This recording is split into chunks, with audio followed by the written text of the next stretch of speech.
Good morning, everybody.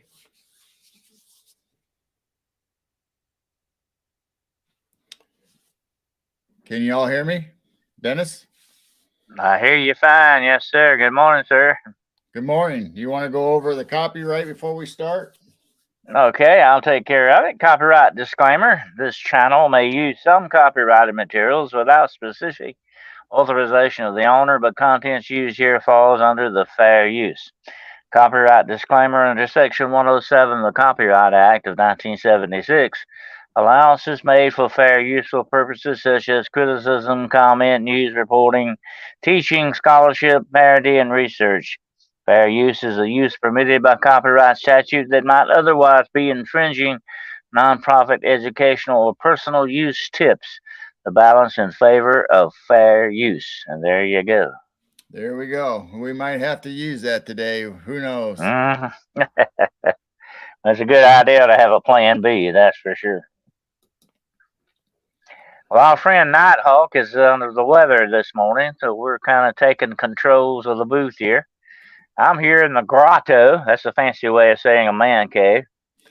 And Geryl there I'm in down here in his the Crystal Cave. in the crystal cave. All right, there you go, Grandmaster G and Doctor D. We're back at it again here. There we go. Yeah, William wishes he could be here, just feeling a little under the weather, and he wanted to rest up today. So me and Dennis said we'll hijack the show for him and get her But we rolling. do, Nighthawk, we do expect a raise out of this, okay? Just in case he's listening. But anyway. Yeah, what's a 20% raise on nothing? Yeah, I don't know. Probably 20% of more nothing. There you go. But No, anyway. it's a pleasure to be here to help William out whenever I can, and Oh yeah. and keep the show rolling and see what kind of trouble we can Absolutely. get into this morning. Absolutely. Yeah, who knows where we'll end up in the end. Well, yesterday now we had an interesting discussion going on the precepts of reality as seen through mirrors and certain things like that. And just a few minutes ago, I mentioned waterfalls to you. There is an old superstition and legend that if you can see things that are unseen by looking through a waterfall, that's supposed to be sort of like the mirror we were talking about, and the puddle and the bowls of water or whatever the case. Are you familiar? And I want to ask you about this. Are you familiar with hagstones? No, I mean I've heard the term, but I don't really know anything about them. Okay, well they have different names. Some people call them witch stones, fairy stones, hag stones, or whatever the case may be. I've got some here in the grotto. And what they are naturally formed holes in a rock, usually found like by the shore of a lake or an ocean or whatever. And they say that if you hold these up at midnight, supposedly, you can see fairies and stuff by looking through the hole. But it's got to be a naturally formed hole in the rock or stone. Um, and the most rarest of all is the one that has two holes that you can look through like like a pair of binoculars. I have one of those, I think, somewhere. But anyway, you're supposed to be able to see beyond dimensions into other realities with a hagstone. They were once very valuable, but they're also considered to be very good luck. So most people would string them around their neck with some string or whatever through the hole and wear them. I think they're just mainly a rock with a hole in it. But I've looked through a lot of them and I haven't seen anything yet. But maybe one night I'll find out. But Now we got anyway, a 50-acre field behind us, and we walk the rows of corn and walk it when the corn is taken down. And here recently, we've been finding stones that have holes in them. They don't go all the way through, but they do go down in them. And one of them was square yesterday, almost like it was man-made. And then, well, that might have been a talisman for someone. Somebody may have fixed that to wear. And the other one had a metal screw in it. Ah, really? Mm. That's Yeah, it's kind of interesting. weird. I don't know why there would be a screw in a stone, and it wasn't concrete or rubble or anything. It was actually a really like a field stone. Maybe somebody playing around with a drill or something. I don't know. I don't know. You It's kind never of know. weird. What would be interesting to find something like that encased in rock? That would have to be very old. What's a screw doing in there? Well, Although this they one, it have was found, kind of it was they embedded in it. found, It wasn't stick, you know, it wasn't they sticking. The have, head yeah, wasn't sticking out. It was actually in the side of it. they found, I think, a gear in one, like a gear out of a machine or something in one that had to be millions of years old. There's a lot of misplaced objects or unusual objects like that are found without any explanation. I mean, that's like the battery, that they found. I think it was Mesopotamian battery or something. Yeah, in They the still had urns. like a vote and a half or something. What were they doing with that? You have to Yeah, wonder. what were they Uh, using electricity for? yeah. I think the ingenuity of mankind is a whole lot more deeper and smarter than a lot of people consider, especially scientists and archaeologists. They keep finding out a lot of freaky stuff like that all the time. That to me, it still amazes me that ancient man could move huge blocks like Stonehenge, or build the pyramids, or some of the Inca pyramids or whatever. I mean, it's amazing to me that they could do that without heavy machinery. And today, even with heavy machinery, it would be a big job and a task for us to do the same thing. It's amazing to me. You know the weird story about the man that built the Coral Castle in Florida? He moved a lot Oh of big yeah. stones, coral by himself. hmm There was He even a had report. doors. He had doors that a child could push open, made out of these huge stone Yeah, blocks. like a couple ton in Um, weight. he said that he would take the secret to the grave with him, and he did. I don't think nobody ever figured out how he did all that.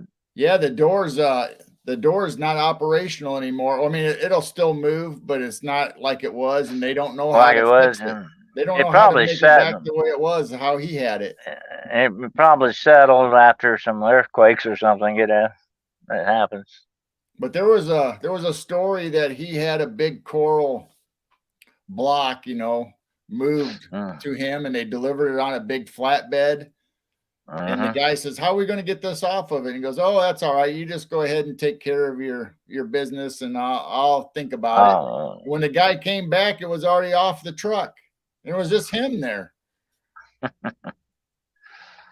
that's amazing. I mean, if you ever pick up a couple of cement blocks, you can wonder how somebody can move something like that Oh yeah. without some kind of machinery or cranes or something. But you remember, well, I can't remember the Greek guy's name. I can't think of it right off. If you have a lever, you can move the world. Well, I mean, he did Um, have hoists and cranes there. Archimedes, that was Archimedes, wasn't Yeah. it? Yeah, Archimedes. Archimedes or whatever his name. He did have hoists and chains there, but you know, he couldn't have moved 2-ton boulders with what the setup he had. So it Yeah. just makes me wonder what we were talking about yesterday. Did he find, or whether from the Akashic record, download how to use frequency or some kind of way of levitating that heavy boulder? Vibrations. Yeah, Yeah. hmm Vibrations, which are naturally occurring in nature. A lot of people don't believe. They think it's something man-made, or something instigated. But vibrations occur naturally in nature. Look at thunder. I mean, that's one of the biggest vibrations of all. right. I've actually felt it shake the ground, and it not only that, but it seems to vibrate the very core of your being. Sometimes you're very close to it, like that, or if anybody's ever stood around a jet plane, very close to one, you know what I'm talking about. Um, so vibrations are very intricate. I think sort of like a force of nature that has really never been studied or understood completely as some other things are. Like wind is a force of nature. And by the way, wind and vibration cooperate sometimes. You know, Yep. so that's an interesting thing too. But there, a lot of people would talk about spiritual vibrations and all that, which I do believe does exist, although it's a little more low key kind of a vibration. Some people can pick up on it though. Um, some people can see things that others can't, and a lot of the ancient peoples try to explain that. I don't know if you're familiar, Gerald, with the term of being born with a caul over your face.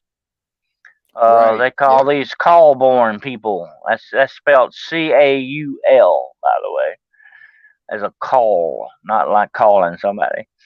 But actually, what that is part of the placenta over your face when you're born. What that really is. But that was supposed to be a symbol that being born veiled, you would be able to see beyond that veil. You would be Yeah. able to pierce that veil, as your shows is Yep. so amply tagged, piercing the veil. That's how you do pierce the veil. And these people supposedly can see things that other people can't. I was born like that, by the way, but I don't see a lot. Well, I've seen things, I guess. I guess you could put it this way. I've seen things that other people haven't seen, definitely. But I don't know about the psychic part of it. But Right. Yeah, um, they say those birds are marked, or like you said, that they have a veil when they're born. uh-huh, yeah. I think I read a book about that one time years ago called Callborn was the name of it or something like that. But there's supposed to be special people, but I don't see why a piece of placenta can make you any more special than anybody else. But that's the way they looked at it. But even then, though, and this is an interesting thing, even in ancient times, these talents that some people have, and I do call them talents. And instead of saying psychic powers and all that, I think we all have talents.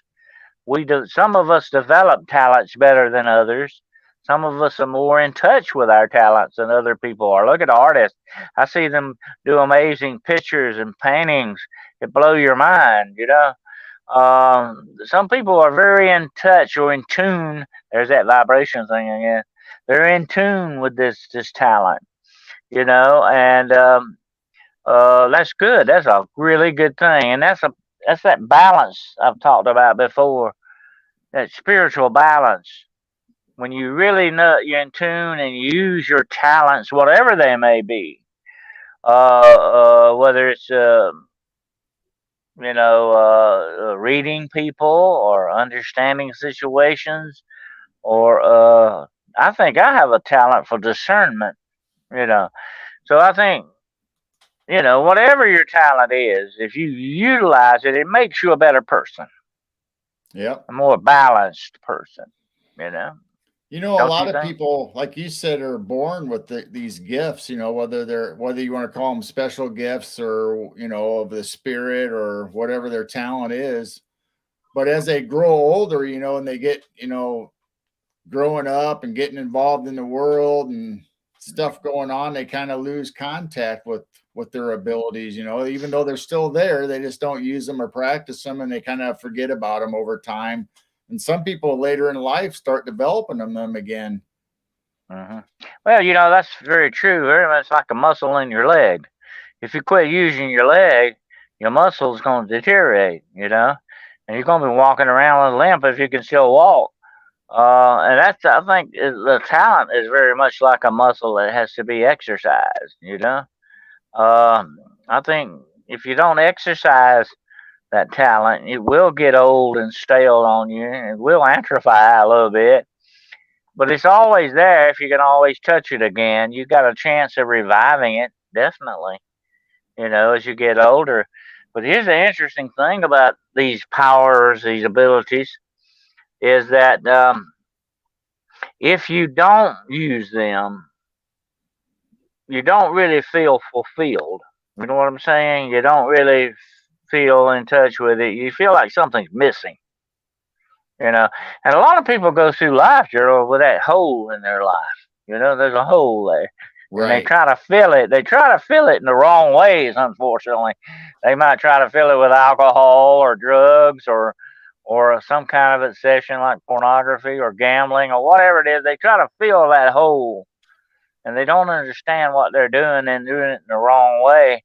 And they get caught in a redundant cycle over and over and over and over and over again, Finally, they destroy themselves like that. That's a shame, But if you get in touch with your inner self and understand your talents and your abilities, you're much better off for that. And I admire talented people. To me, they are, very interesting. I love someone who's very talented. They can play a piano or do something. To me, I enjoy just as much as they do. I hope their talents. You know, to me, that's interesting, and that makes that gives you a better outlook and spin on humanity. Yeah. You know. I mean, you have all these people that they can, they're on these shows, superhumans, where somebody wakes up from a coma, then all of a sudden they speak a different language, or they're really good in math, or they have an accident, and they get hit in the head or something, then all of a sudden their whole aspect on the world's changed. Some of them become artists, some of them are virtuosos on pianos and guitars, and it's weird how all that's locked up in us, but we just don't know how to get it out. Yeah, that's true. Sometimes it may take a spark like that to activate that hidden thing inside of you. That's an interesting concept. And but look, sometimes some people find it. I've known some people that when they got older, like you said earlier, when they got older, they found a talent that they never really explored before. And I've seen people become paintings. They become painters or cartoonists or whatever, and they never did that before. And they'll do that like when they get in their 60s or something, later in life. That's interesting too. But hey, at least they found it. They didn't waste it. That's one of the most horrible things to squander or waste time and talent. Okay, definitely. Yeah, just like growing old, the purpose says, they have access to Akashic records. Maybe they eventually, that they opened up their pineal gland in their older age or some time along their life and was able to access those special talents and the Well, downloads from the Akashic record. Maybe that all opened up for them. it could be a lot of times, Gerald, that's just laying dormant, waiting to be activated or waiting for us to notice it. I've had a lot of people over the years, and they would be troubled or bothered by spirits or by paranormal stuff and all that, and they would always come to me and say, "Why me? Why is this picking on me? Why is it doing this to me?" And I'll say, "Well, probably the number one reason is you're very sensitive. You're very sensitive to this, and you're picking up on this. And it seems that the more sensitive you are, the more they pick up on you. That's just kind of a two-way street thing going on. And I've had people ask me a lot of times, say, well, Dennis, you had a lot of paranormal, supernatural experiences. Why you? I said, I don't know. Why me? I mean, it could be anybody else. It could be that way. But and a lot of people, Gerald, go through their whole life and say, well, I wish something had happened to me. Nothing like that ever happened to me. Uh, Maybe you weren't open to it. Maybe that's what it was. But the more sensitive people are, I think the more sensitive their spiritual outlook is, the more open they are to these things, and the more they contact with this stuff. Right. Yeah. Once you open up that doorway, it's on. They can tell if you raise your vibration, or if you're just a sensitive person, like you said, people go out on paranormal investigations and they'll see stuff or they'll hear voices, and the person right next to them won't see it and won't hear it because that person is Yeah. attracted to your energy and your vibration. Uh-huh. And then you got the opposite of that. You got people that really want to see something, or they really believe in something that may not necessarily be true, but they make it that way. And that's where you see a lot of these people see things like, in a picture that's not really there, or seeing things out in the woods. Oh, there's a shadow. That's got to be Bigfoot or something. They want it to be that, but it not necessarily is that. So they kind of trick themselves, and that's not good either. You can go the wrong way with that. You want to try to stay on course. You don't want to go too far on that. I've been accused many times in my paranormal career of being too much of a skeptic. Well, I like skepticism a little bit. You can go overboard with it. You don't ever want to do that. You go overboard with it, but you need a little skepticism, okay? Because that makes you a much better investigator. You know, you question stuff, as William always says, question everything. You got to question something. And, here's what I've often said to people about that. First, I got to prove what it isn't before I can prove what it is. Right. That's just the way you got to look at it. Now, Cynthia said this past month she's seen a lot of figures out of the corner of her eye. Do you want to discuss that for a second for her? And yeah, well, I'll tell you that about seeing things out of the corner of the eye. Sometimes we are attuned more to the spiritual aspects of this universe, and I try to explain to people. That's why I titled my book "The Road Unseen." Why am I talking about a road unseen? There are unseen things in this universe, a whole lot more than what we can see. Okay, there's a whole lot, overwhelming amount more of unseen stuff. Look at germs, for instance. Okay, you never even know they're there, but they could kill you if you're not careful. So there's a lot more of the unseen side of this universe, and sometimes, once in a while, and the reasons are very varied for this. Okay, you can't pin down one thing and say, "Well, that's what it is." But you do catch a glimpse sometimes of things that are unseen. They become seen for you, for just momentarily. And I think sometimes you can glimpse these things. That's very much like what people talk about seeing shadow beings. It's very rare that a shadow being will come right up in your face. They're usually off to the side or moving or peeping around corners or right. hiding from, and that's what I've said about the paranormal many times, is the nature of the paranormal is to remain hidden. That's why we call the occult hidden knowledge. That's what that means, the occult. These things tend to hide from us. And that's just their very nature. We have to understand that. That's their nature. And we have to accommodate that, or we'll never see anything, or we'll never understand it. But sometimes you can see stuff. Definitely, like we said earlier, piercing the veil. Sometimes that veil shifts once in a while, very slightly, and you can pick up on things. That's normal. That's normal. That's not abnormal or strange. That's just part of being human. We see Now, things sometimes that we can't see. That now, sounds weird to say, but that's what it is. now, I think a shadow person or entity is a lower frequency spectral or a being, if you want to call it that hasn't the higher vibration to actually have a full image apparition or, come into a ghostly mist or whatever. I think they're stuck in that 2D world because they don't have the higher frequency or vibration to I generate would the think full. so. Yeah, I would think so. I'll tell you this, and I've seen full-bodied apparitions, and I've seen the demonic manifest. And in order to manifest, I think they have to vibrate on a higher level. Okay, well, I believe that without a doubt. If you want to get into the schematics here of it, I think they have to vibrate on a higher level in order to manifest whatever they're doing from one reality or dimension or whatever name you want to call it, from one place to another. They'd have to do that. I think so. And like you say, these shadow people, or even these shadows that you can see in the peripheral vision, I think are very low vibration or very low kind of a thing, spiritual in that respect.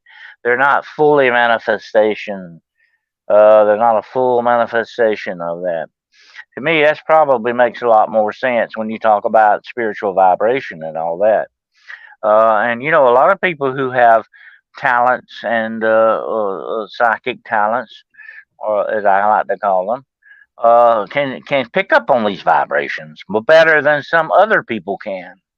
You know, that's part of their talent. You know? That's why you talk about the energy or that it takes to make a full apparition, or body, spiritual body. I think that's why paranormal people start losing the energy in their equipment, their batteries are Oh. drained. Mediums, Uh-huh. when they really concentrate and go into their session, when they're done, they're just exhausted. I mean, they have to lay down and build their Oh system back yeah. up. Oh yeah. Yeah, that's true, Gerald. Very true. That's a very good observation because, I've seen people and I've talked to people about this before. People who have had a spiritual encounter of some sort, whether it be someone doing maybe remote viewing or automatic writing or whatever the case situation may be, or even just encountering a spirit may come out feeling a little weak from the experience. It does tend to exhaust you. It does tend to have an effect upon you. Okay.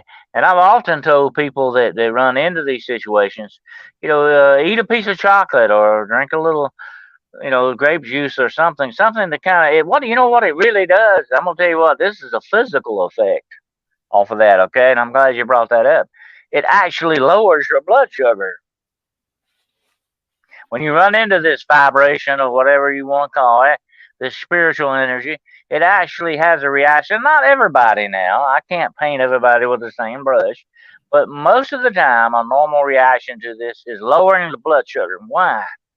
Because, as you know, I don't know if you know this or not, but your blood sugar, just like all diabetics know this, if you get upset, your blood sugar goes up. And sometimes, as soon as it goes up, it'll go boom, it'll go way down.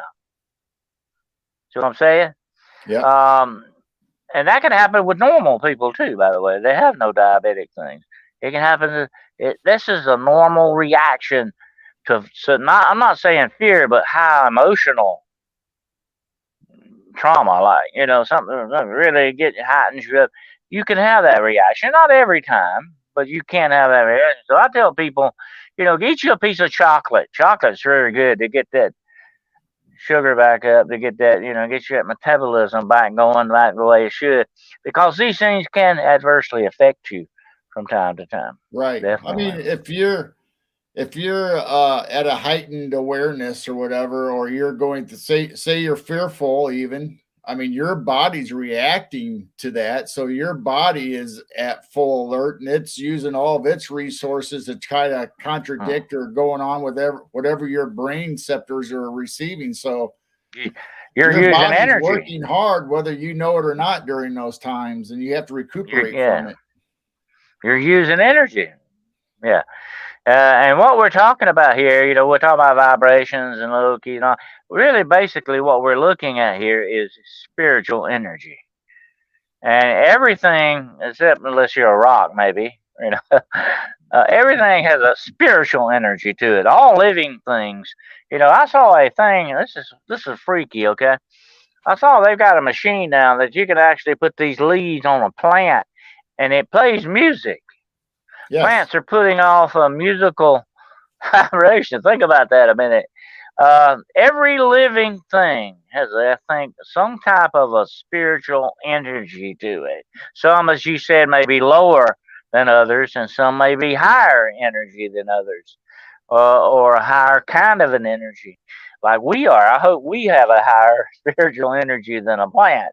But that's very true. And if you run into this energy, sometimes when energy meets energy, one will tend to drain the other if you're not careful. That Right. can happen. Yeah, definitely. I have It's walked into places, honest to gosh, put a fresh pack of batteries in a tape recorder and walk in, and boom, it drained them completely. And when you see that happen, expect some type of paranormal activity because it's using your energy, and it can use the energy of the body as well. Yep.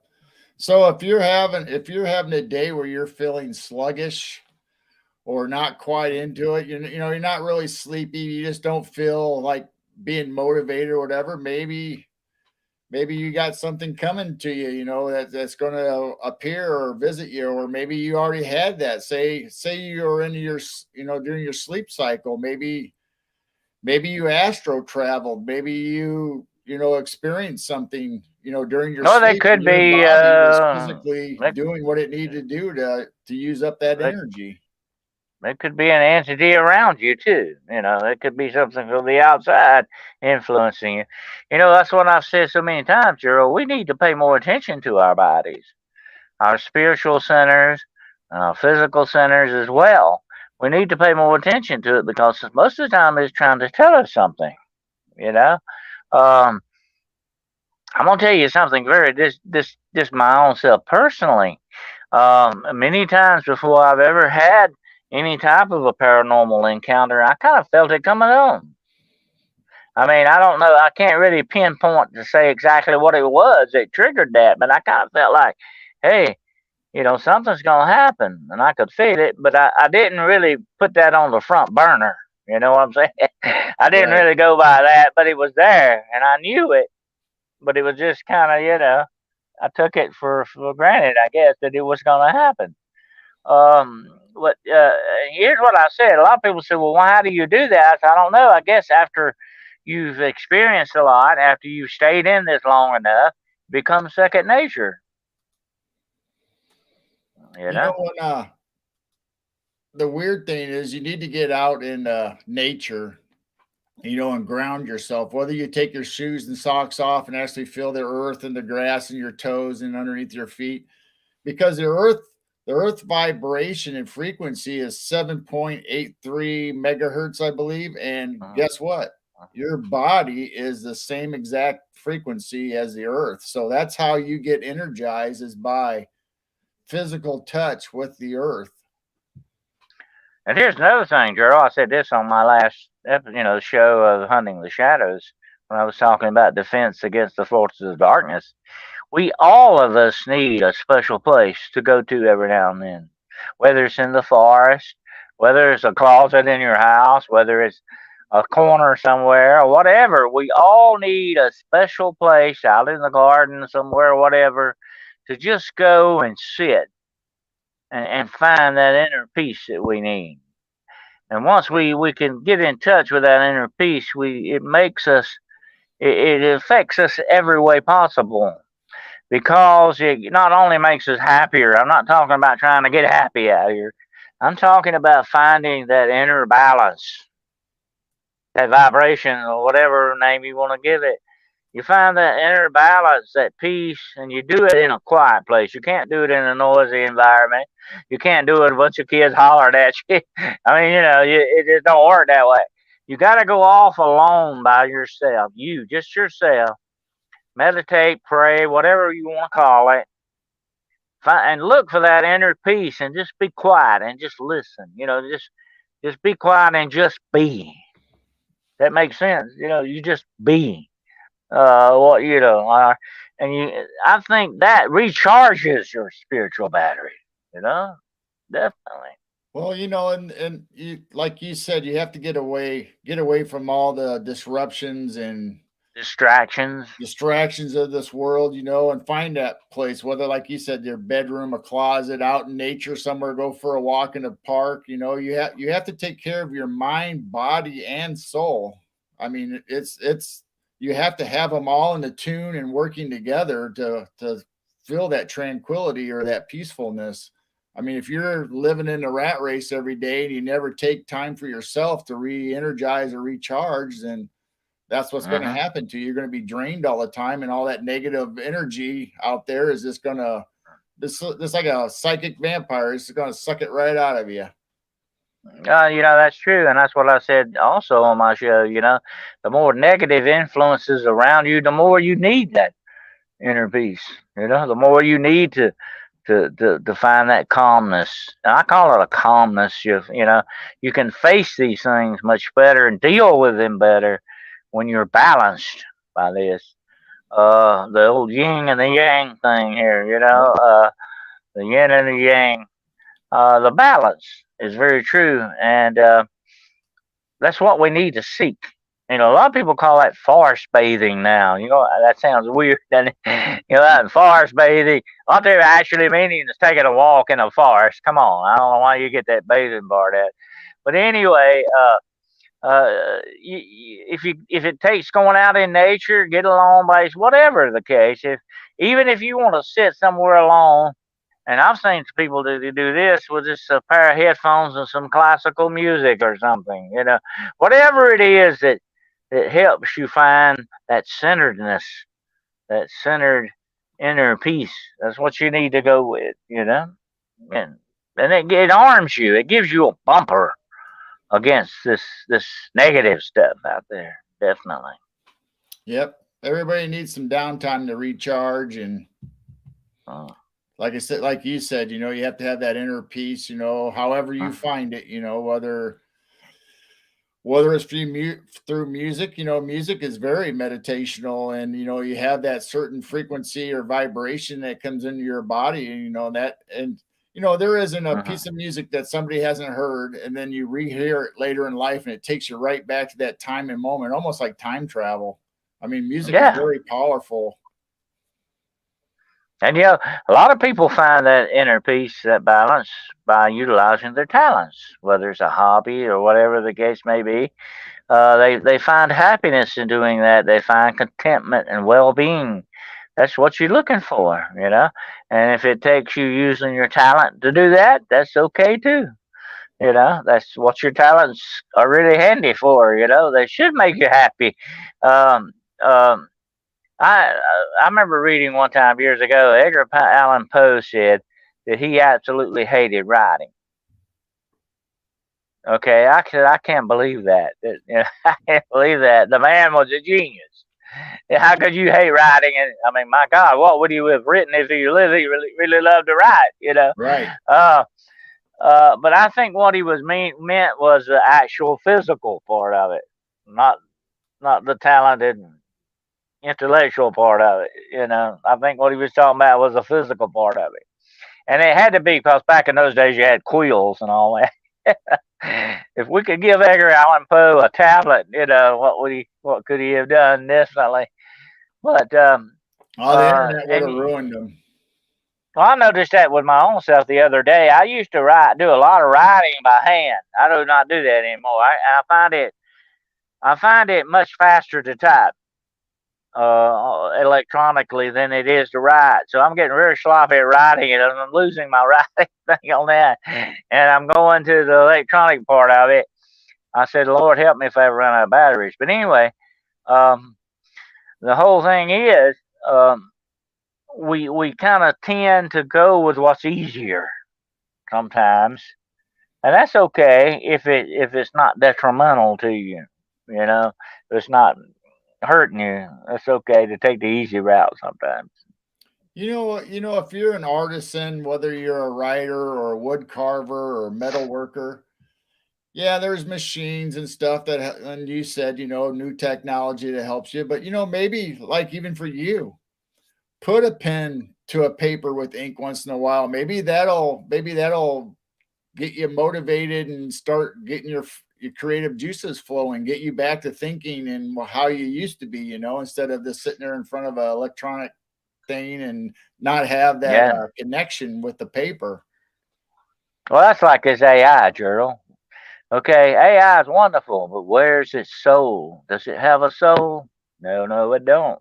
That's the bad part about AI. There is no soul to it. Okay, it's not human. Okay, it's not. It doesn't have that factor that makes things so much better. And I'll tell you, I think why, because that makes us part of our creator. You know what I'm saying? That kind of gives us that tie to our creator, who definitely made us that way. But the things that we make, no robot will ever equal a human being in that respect, especially if it doesn't have a what? A soul. A You know? soul. Right. And that's what makes the difference. And I think that's why AI can sit down and write you a story but where would the feelings and emotions be to it? Where would the experience behind that? There's an old writer's saying, "You don't write what you don't know. You don't Right. write what you don't know because it's not going to come out good." Okay, but some writers look like J.K. Rowling and J.R.R. Tolkien. They can make this stuff up. They can create their own worlds out of this, and that's amazing to me. That's fascinating that you can make your own world and then people it with all these characters. To me, that's being almost godlike in many aspects. That's being very creative, definitely, and that's the creative process. You got to get in touch with that talent, that balance of talent and intellect and emotion and all that makes you a human being. And it shows up. There's another saying about writing. Uh, uh, every writer, that whatever he's written, there's a part of him or her in that. That's part of them. And I've had writers say, this story or this play or whatever, it's my child. It's my child. And you feel that way. You get that emotional attachment to your work because it's you, you Right. know? And It's whatever you do, it's not going to be worth anything if it's not Gerald. it's just like If everything it's not else. got you in it. Right. It's just like everything else. Whether you're a writer and you're writing a story, a piece of you is going into that story. Or if you're a wood carver, a piece of Mm, your being, your creativity is going into that piece of artwork. So yeah, it makes mhm. sense that a little piece of you goes off with all your creations. That's what makes it good too. I mean, that's what makes it real. That's what makes it real. AI will never get that. You know. But besides it being so, a lot of people are going on about AI being so dangerous and all that, and I can go along with that too. It has that aspect, but it will never be human. We got to understand that. Even though humans program it and we put a part of ourselves in it, it will never be actual like human beings. And I think that's its major flaw. Right. To me. Well, I think we're its major flaw. We're the creators, we're the programmers. We're Mhm. inherently evil, so we're the ones that's going to make it bad. Yeah. Mhm. Well, we're imperfect. That's the problem. If we were perfect, we would only make perfect things. But we're not. We're imperfect, so we usually only make imperfect. I don't care what great painting, what great story, what great carving, whatever the case, everything ever made by man has an imperfection in it somewhere. Because that's just what we are. We're imperfect, you know? Yep. Maybe one day when we reach that level of true perfection, then we'll be where we're supposed to be, maybe. But until then, we're not going to make it. Yeah, that is, the closer we get, to these weird happenings all around the world, the closer I believe we are. But, at times it still Mm. seems like it's so far away. Oh, yeah. That's true. Very true. Um, to me, there's a reason for all this stuff going on, a lot of these things happening. Um, and I think we're noticing it more because our spiritual awareness is heightened a little bit more. You know what I mean? Yep. And like I say, and one reason why that is that we brought it out in the open more than it used to be. Uh, uh, I'm as old as dirt. Okay, I remember way, way, way, way, way back when I first started this. People did not talk about these things. People said, "I'm going to let me tell you this, but don't tell anybody. They'll think I'm crazy." You know, that's what I heard 1,000 times. Okay. Uh, and you had to be careful discussing this with anyone. They look at you like, "Oh boy, you're ready for the funny farm," Uh, I've run into that too many times over the years. You had to be very careful, but now you've got a more open thing about this. People are discussing it more open, and I think that has heightened our spiritual awareness to a certain extent because we brought it out in the open.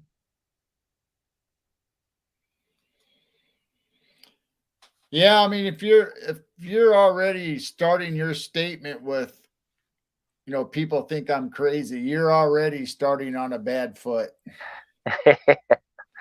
Yeah. Oh yeah. You gonna think I'm crazy if I tell you this? No. I would always say I'm the last person that will ever think you're crazy. Okay. Don't worry about that.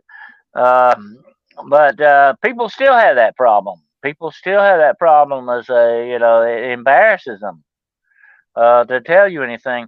And I've had a lot of cases, Earl, where people would not be forthcoming with information that you need when you interview someone. Just like now, if I were to come on your show tonight and start interviewing you, okay, we might get very personal. That's what interviews do. Interviews do get personal, and we might get personal. Of course, I got to know where to draw the line. If I'm Right. going to interview you, I don't want to embarrass you or anything and make it uncomfortable for you. That wouldn't be right. But you do have to have a certain amount of personal thing in there, and I can understand why people would hold back a little bit. But look, I'm trying to help you. It's for your benefit, not mine. It's not just an interview or a show or anything. I'm trying to help you. You need to be a little more forthcoming with that. I mean, if I had a problem, I'd try to tell you everything around it so maybe you could help me solve it. But some people don't see it that way. See, they let that embarrassment impede them a lot of times from going all the way when they need to. But I've run into that problem many times that people would not tell you the whole story. And how can you help them if Right. they don't? You know? Some people are just like that though. They're so reserved or whatever, but once they meet that one person, whether you see that happiness in their eyes or you just feel their frequency, you feel like, okay, I can trust this person, and they start opening up. But if you go at them, hard and press them for questions, then they're going to shut down. Well, you have to get their trust, and it's kind of hard for some people to trust, and you can understand that. The world being the way it is, as they say on the X Files, trust no one, especially not a woman. But I'm sorry, girls. You could say, you Now can you did say, it. especially a man. Okay, go Yeah. ahead. Anyway, uh, um, it's hard to gain that trust. It's hard to gain that trust and very easily to lose it. So you got to be very careful with that. But once people, I think, see that they can trust you a little bit, they're a little bit more open with you. But sometimes it takes more than one interview to get that done. That's just the way it goes. But what gets me though, Gerald, is they would hold back very important information sometimes. Right. And that wasn't good. Something would really hinge on it. It wasn't not the little things, but that because I've actually, and it's kind of embarrassing, but I've actually had to have some men and women some parts of their sexual lives. Was this thing affecting you sexually? You have to. I don't need the big details on it, but I mean, I need to find out exactly what's going on. Are you being attacked that way, or are you being harassed by that, or whatever? And of course, that's kind of embarrassing, and you hate to put people on the spot, but you got to know that's very important, you know. Bigfoot Michigan Rob mentioned it last night, writing his book. He asked for people to send in stories, and he would get Mm. people, to come in and says, okay, I saw a Bigfoot. They were in the trees. I got scared. I left. That was the information he would get. So he would have to get back a hold of the people. Can you fill in a little more details? Was it nighttime? Yeah, Was there wind out yeah. there? Was there an eerie feeling in the air? Was it raining? Was it cloudy? You have to fill in all those things so you can get the feeling of the atmosphere that you're experiencing, especially if you're a writer. You need all those extra details. And it goes along with an investigation too. That's the one thing I've always said. The worst person you ever want to run into is yes and no. That's all they say. They won't give you nothing else. Did you do that? Yes. Okay. Can you elaborate on that a little bit? Uh, there's you kind of have to drag it completely out of somebody like that. That's hard. That's very hard to do, but you have to do it sometimes.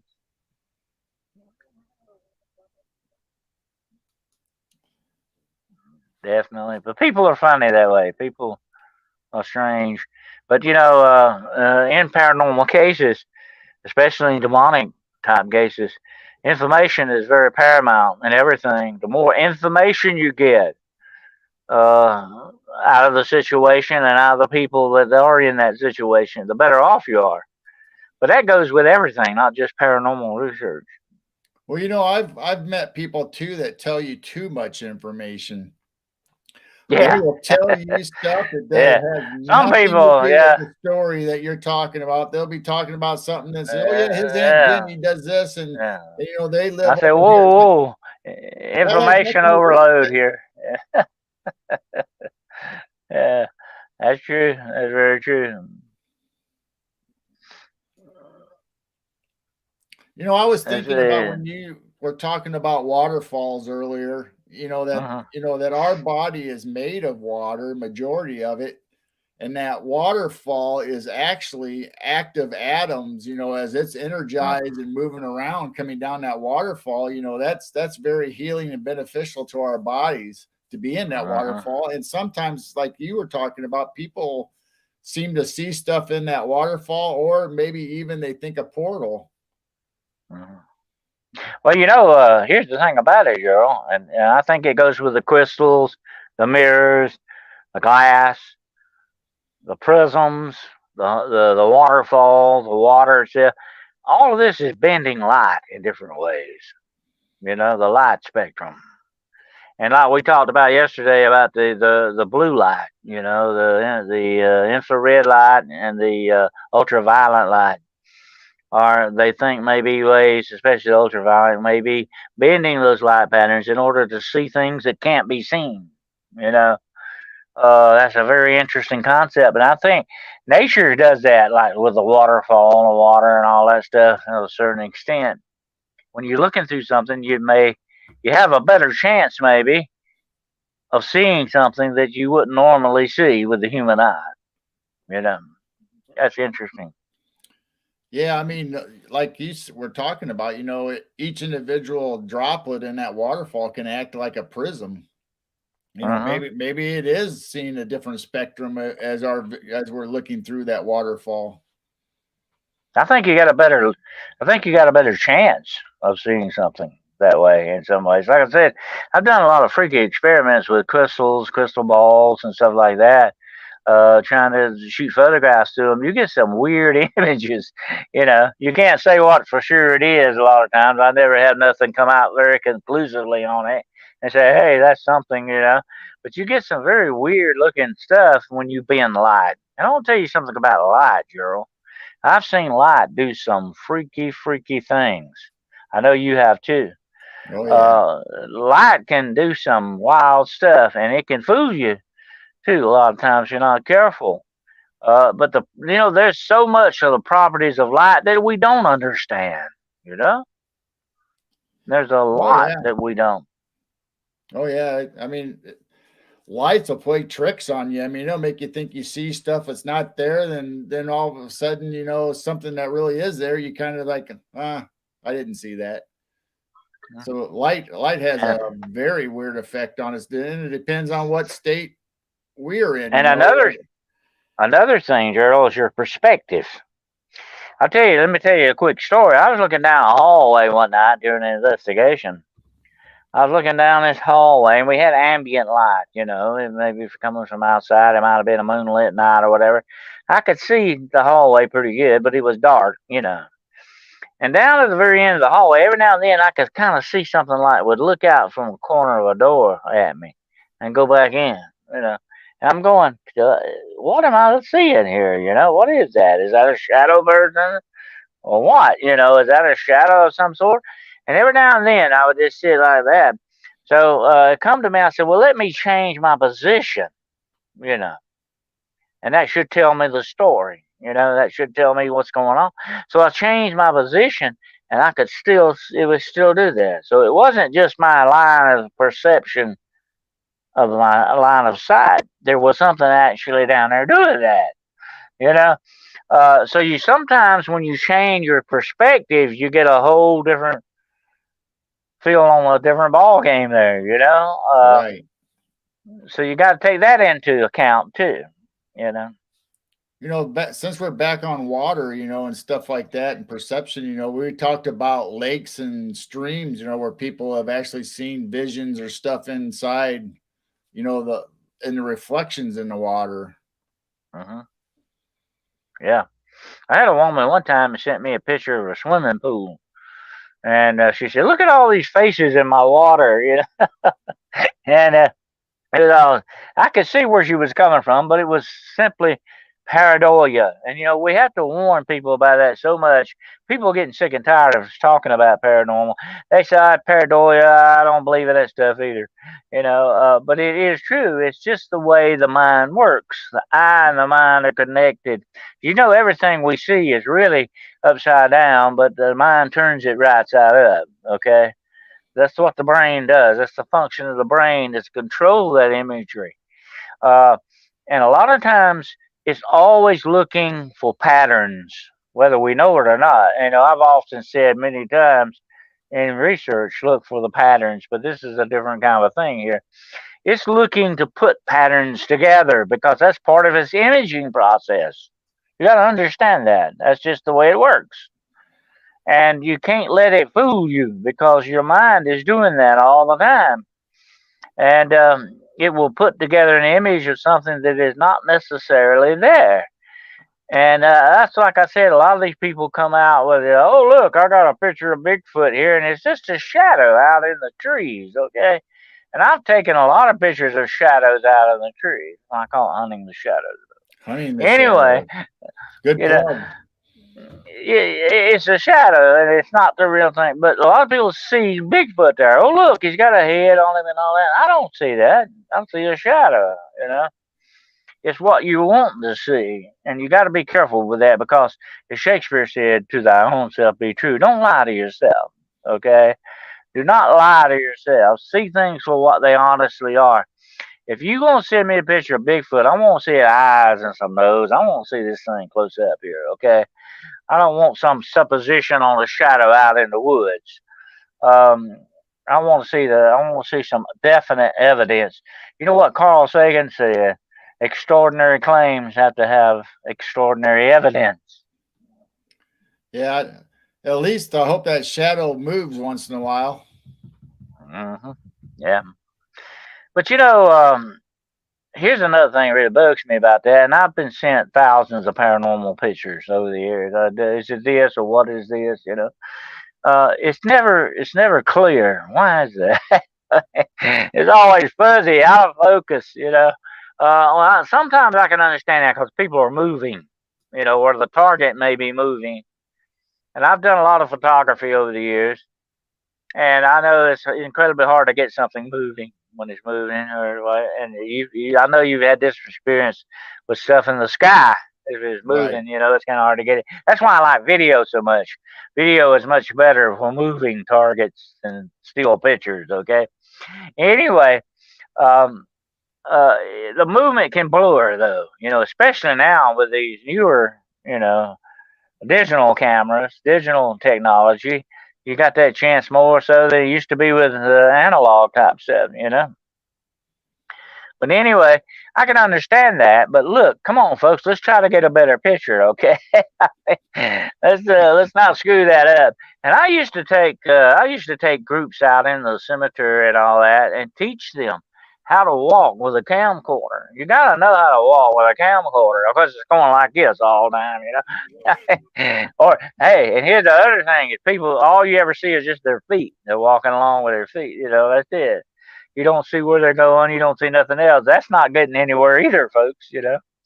So you Wow. got to do it the correct way, and you got to know your balance and how to keep that kind of thing going right. I had to teach them how to do that. Same thing with a still camera. The best still camera pictures are on tripods, by the way. Okay, if you're going to do that, take a tripod. Or a I kind monopod of, is I kind even, of think, a monopod, is even good.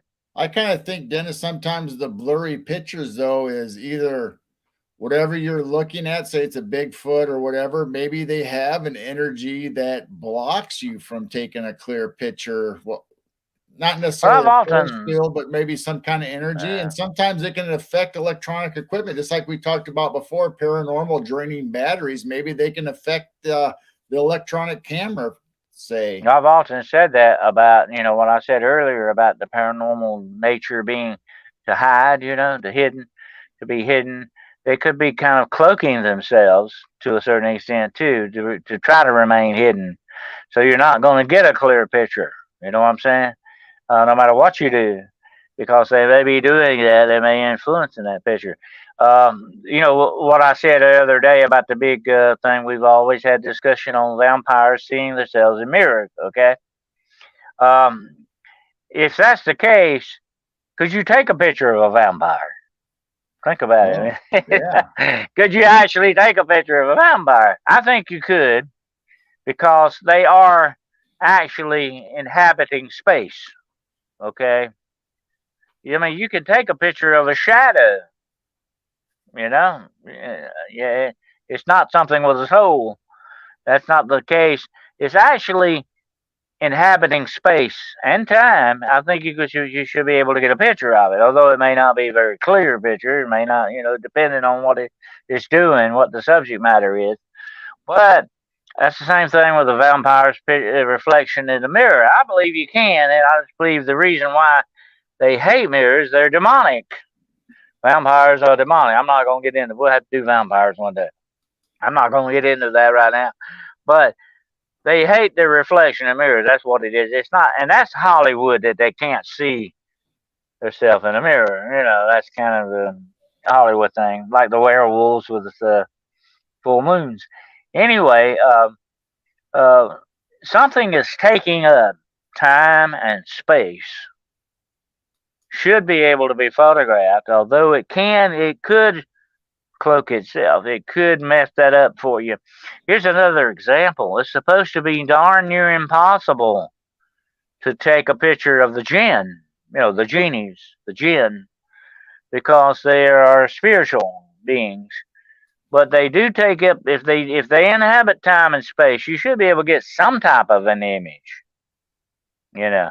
But I agree with you. They may be messing you up by screwing around with that blurriness now could be part of it. have you ever seen those videos where say you have a rock or a boulder out in the desert or whatever, and it's kind of shimmering and shaking, where they're saying two things are trying to occupy the same time, space, and matter? Uh-huh. What do you think about stuff like Well, that?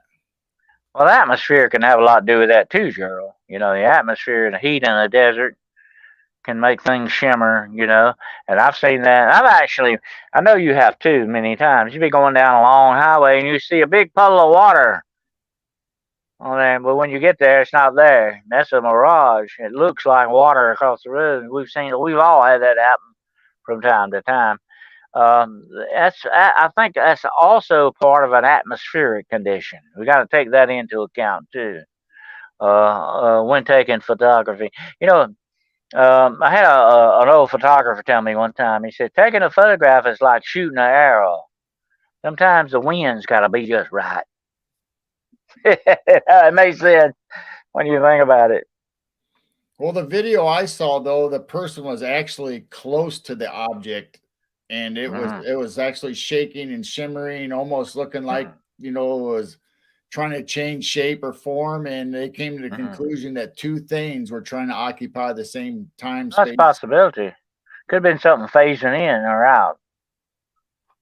Like I told you before, and I've seen these things manifest with my own eyes. Okay, beyond any doubt, what I was looking at was manifesting. They had that shimmer, that vibration line to them, that we talked about. They had that materialization, I call it. That's what it basically like is. They're materializing like they do on Star Trek with the Right. transporter. Yep. They kind of materialize it uh, in that respect. And in that phase, it may get blurry. It may look like that. There could have been something moving there within that couldn't be seen by the human eye, but the camera was picking up that movement. Right. There's an old saying too that the camera don't lie. It only takes a picture of what's there. And you have to wonder sometimes about that picture. What was there and I didn't see it, you know? Yeah. What was there before and transformed into what? That, yeah. And you know, a lot of this has got to do, and that's like I said a lot of times with a lot of the investigation. You know, they're going through there, doing EVPs and asking one question after another. And I said, don't do that. They're not on our time here or in our space. Give them a, give them a wilder answer. You know, you can't do that. So they may not be in our time and space too. You know. We watched a little video the other day where somebody took an EMF meter and was actually putting it up against a tree and was getting a reading. Do you think that was the tree putting off energy, or do you think there was a spirit, like a elemental in the tree? Well, you know, there's a lot of superstition and legend about spirits in trees and elementals like nymphs, wood nymphs, and all that that supposedly lived or resided in trees. That's interesting too. And you know, I've seen a very it was funny you should mention that. Just coincidentally, and I don't believe in coincidence that much anymore. Um, I saw a film yesterday where they went out in Rendlesham Forest. You know what Rendlesham Forest, the very famous UFO Yep. thing, you know. And he had an EMF meter, and he was taken at that very spot where they saw the UFO, and it was cranking up high. It was doing the red dot thing, you know what I'm saying? And he had it laying up against a tree. And I'm going, well, I wonder if it's the tree that could be influencing that a little bit. I would have felt better if I'd had just taken the EMF and walked out in the exact middle of the spot where supposed it happened and got a reading. And you know, um, I've had to do that in different. I'll tell you what happened to me. Just my own personal story. One time I was in the cemetery and I crossed a little path, and all of a sudden the EMF went whoop. And I said, well, what's going on here? You know, and somebody said, there's something probably following you. You know, I said, no. I said, I don't think it's that. And I looked down, I kind of looked to the side, and what it is, I'm standing over an underground cable. And I finally see it going up the telephone pole back in the trees, you know. I said, oh, and I said, come on, let me show you this. And I followed that thing all the way across, and I said, look, now that's what you got to watch out for. It's underground cable. So I walk around a whole perimeter, and I talk about this in my other book, you know, Beyond the Shadows. You got to do this. Certain formula that the way you approach an investigation, and you got to walk the whole perimeter. Don't just go to one spot. So, oh yeah, that's what it is. You know, you got to walk the whole thing. I'm sorry, you got to do the whole thing, folks. That's it. You can't just go in one little spot and say that's it. You know? A lot of people are very lazy on that, girl. They don't want to do that. You know, that takes up too much time. You know, that's not real investigation. What are they out there for? I don't know, but a real investigation, you don't just walk in some place 30 minutes, look around, and walk out and come to any conclusion on anything. You got to stay in there at least 4 hours, at least, Well, it's just like to you begin to being understand. in a law enforcement. I mean, investigations. You can sit there and stake something out for a I'll tell whole you, week. I've seen crime investigations where they investigate not 4 hours, 4 days. You know, like I said, when I first got into the paranormal, I went to the professionals to learn what true investigation techniques are, and I went to law enforcement because they're the guys that do it the best. And I look at everything like that like a crime scene. You know what happened here, and you know I had detectives say, "Here's the first thing I asked: What happened here?" And I let the scene talk to me. Tell me what's going on. That's a very Sherlock Holmes method, you know. You gotta let it talk to you, see what's going on here. That's the way you got to do it. I mean, it's That's the just only like way I ever found it worked. It works, right? You know, if it works, I want to do it. it's just like when they go out in a paranormal investigation. I mean, as soon as you walk through the door, yeah, something Mm, might happen, but chances are it's not. And you can't just necessarily spend a few hours or even one evening. I mean, there might be mm. something, you know, that has to occur for these spirits or energies to come out. It might happen at a certain hour. It might happen because something changed in the house energy wise. It's not allowing them to come Uh, in. yeah, you can change the very atmosphere of a place by just walking into it. You know, that's very true, and it can be disturbed for quite a while. You know, that's just the way that goes. And that's like some of these people that say, "Oh, that's a UFO," and actually, it's very obviously Starlink satellites. You know, but they want to believe what they want to believe. They want to go with that. You know that. And I say, look, if you're gonna learn the right things, you got to be open to learning it. You know, don't close your mind to it. You got to be open to learning what it is you need to know here, and you got to let that place talk to you, and you got to get it in its pristine condition. You know, and you got to try to keep interference from the outside. You know, like car lights and automobile noises and all that. No place is completely perfect for that matter. Right. You're always going to have some kind of interference or something going on, and you've got to take that into account too. That's like one time I know this guy said, "Oh, I've seen this weird light go across the room." It turned out to be automobile headlights. Okay, you got to understand you got to stay there for a while to get a feel of the Yeah. place and let it talk to you. I You mean, know. when we take our videos, you know, of the night sky, you know, when we first started seeing stuff and recording it, you know, we thought, okay, what is this? You know, is it satellites? Is it an airplane? Is it, you know, whatever? So we, after being in the yard enough and out there in the field, you know, watching, you know, okay, we could start telling, okay, this is what a plane looks like on our video. This is what a satellite looks on our video.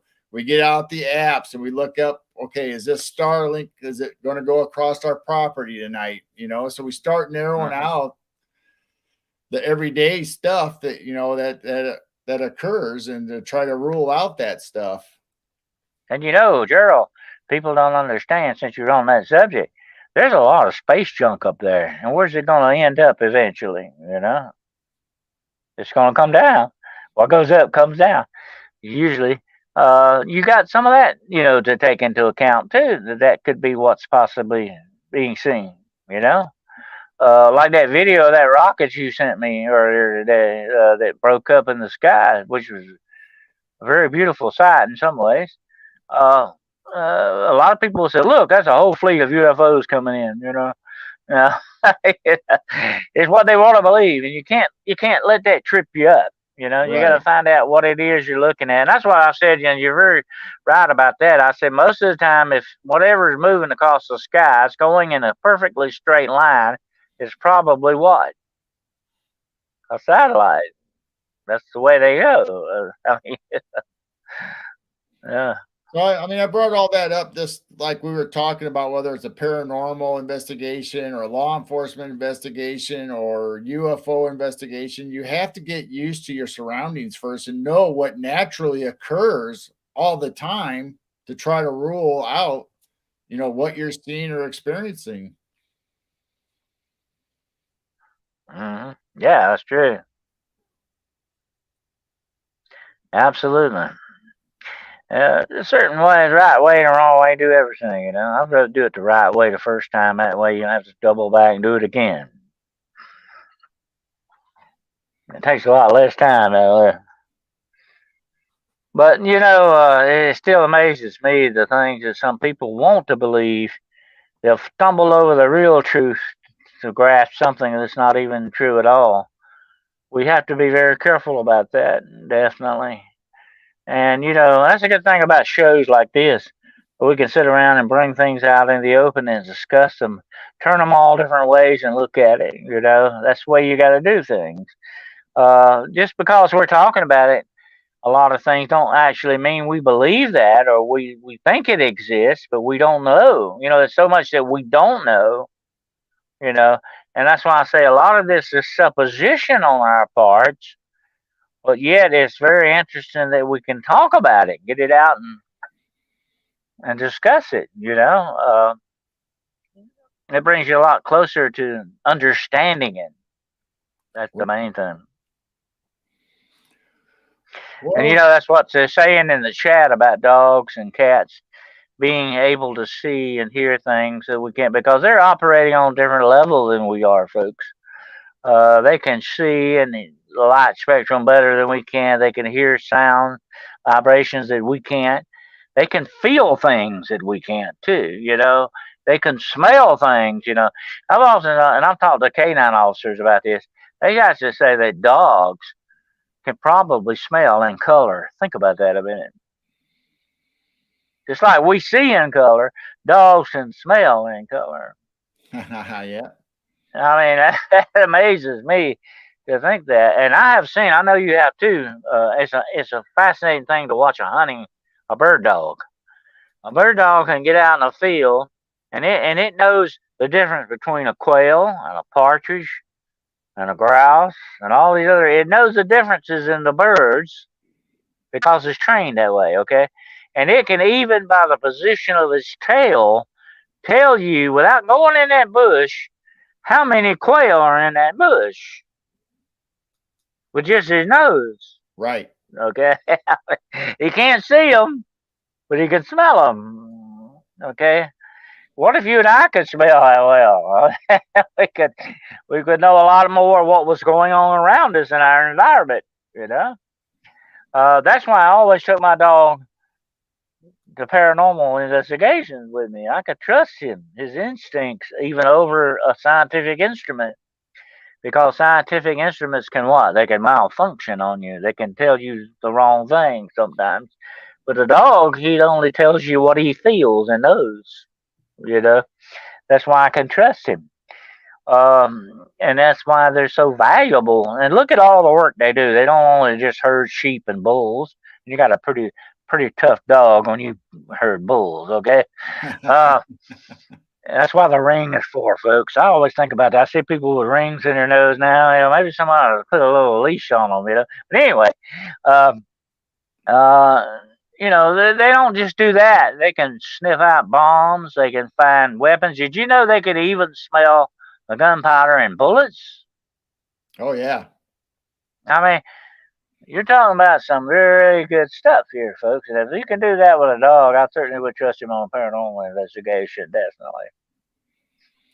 Yeah, you got to pay attention to your pets. If they start acting a little different or they're staring off in the corners, like, uh-oh, what are they looking at? I don't see anything. What's going on? I can tell that with my dog. He starts getting a little agitated. I know he needs to go out. That's his way of telling me. He needs to go out.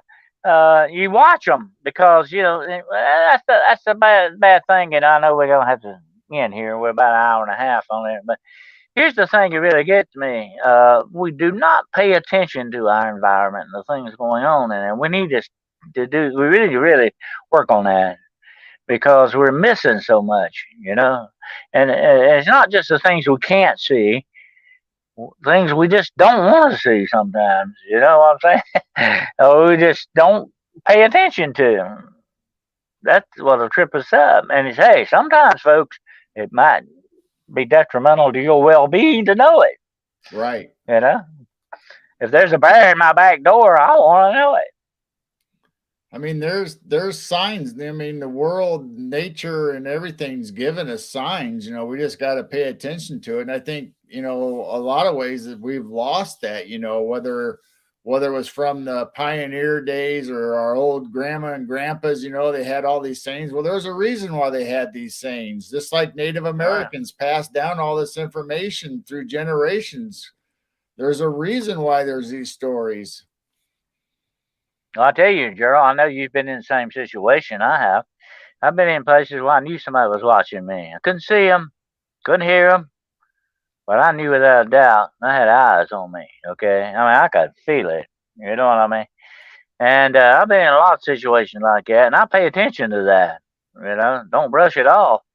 If something's trying to tell you, there's something weird's going on, pay attention to it. Might cost you your life if you don't. Yep. Well, It's been a very interesting discussion here. Huh? We should probably go ahead and end this, I guess. Yeah, let's see. We'll check on a few of these comments before we go here. Hey, Roger, Crystal. Somebody named Shiro in here. You know what? You know who that is? Yeah, that's different. I'll have to check that out. Andre and Crystal Hippie Chick. Yeah. Growing old with her, so we got a full house today. We appreciate all you showing up and tuning in. And it's been a very interesting about an hour and a half now. Yeah. Time flew by. It was very interesting. I enjoyed talking to you this morning. Yeah, well, it's the same with me. We always get into some interesting discussions, do we not? Yes, we do. Do you want to go ahead and tell everybody what's going on this week or tonight with you? And okay, well, tonight I'll be doing my annual Demonology Tonight show. I might have to rename that thing. I don't know. Anyway, Demonology Today will be about UFOs and the demonic connection. You might not want to miss this one, folks. It's going to be wild. We're going to get into some really weird territory here. And that's tonight. Then Wednesday night, I will be doing Hunting the Shadows. And that episode is going to be about Welcome to the World of the Werewolf. So you might not want to miss that one. It's going to be very interesting. And that'll be Wednesday night at 9:00 on here on the Nighthawk High Strangers channel, and also the Midnight Road channel as well. Okay, yep, I got that. Take it away, Geryl. For you. So everybody go over to Dennis's YouTube and subscribe for him. Say what happened? I'm sorry. I said I got your link up on the screen right now, so I. Okay. Go to your YouTube channel and subscribe. Yeah. Make sure, share and subscribe definitely. We need some subscribers to get this thing going here. Okay. Definitely. Thank you. Then tonight at 6 p.m. Central, we have on Midwest Night Watchers Piercing the Veil. We have Danielle Diva, which everybody knows that, she was got her own show on Texas Front Porch now, and she's doing really well. So we'll have her on tonight. And then we're doing the Night Owl Lounge again on late Wednesdays or early Thursdays, however you want to look at it, at 12:30 a.m. So, and that show, we concentrate on everybody in the chat. And whatever they ask about, or that's what we discuss, and we just go all over the place on that one, and that's a lot of fun. I always like to hang out in the Night Owl Lounge, definitely, yeah. Yep, that's where it's happening. That's a good place. Yep. I'm a night owl anyway, so there you go. So, do you know William's schedule? Did you guys lock down the schedule for William's shows? Do you want to? Well, I think he is. Of course, now every Friday night he's got In the Rabbit Hole, in the Red Rabbit Hole, and they've been here doing some of conspiracy theories, and that's on I think 10:30 every Friday night on the High Strangeness channel here, the Nighthawk High Strangeness channel. And of course, we do the Saturday and Sunday morning Paranormal Brew shows at 10:00 a.m. Saturday and Sunday. And I think, if I'm not mistaken, he should have a Midnight Monsters thing coming up pretty soon. I think usually he does that on a Monday night. I think almost at midnight on Monday night. I think that might be scheduled for the next time. Yep. I think he had to reschedule. I'm trying to remember. I think he had to reschedule Midnight Monsters.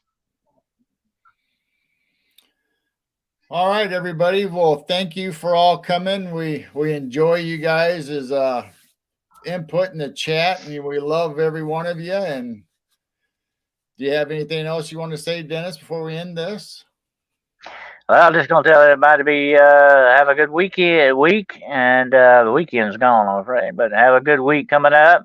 Labor Day is coming up, so another good labor holiday to think about. So you be careful out there and question everything, and make sure you have a good conspiracy friend just in case you need something explained to you. Okay. All right.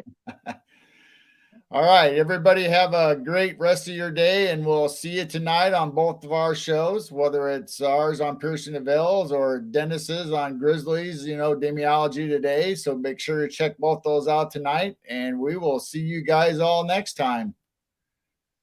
Be Like it nice is. and kind to others. Love and peace.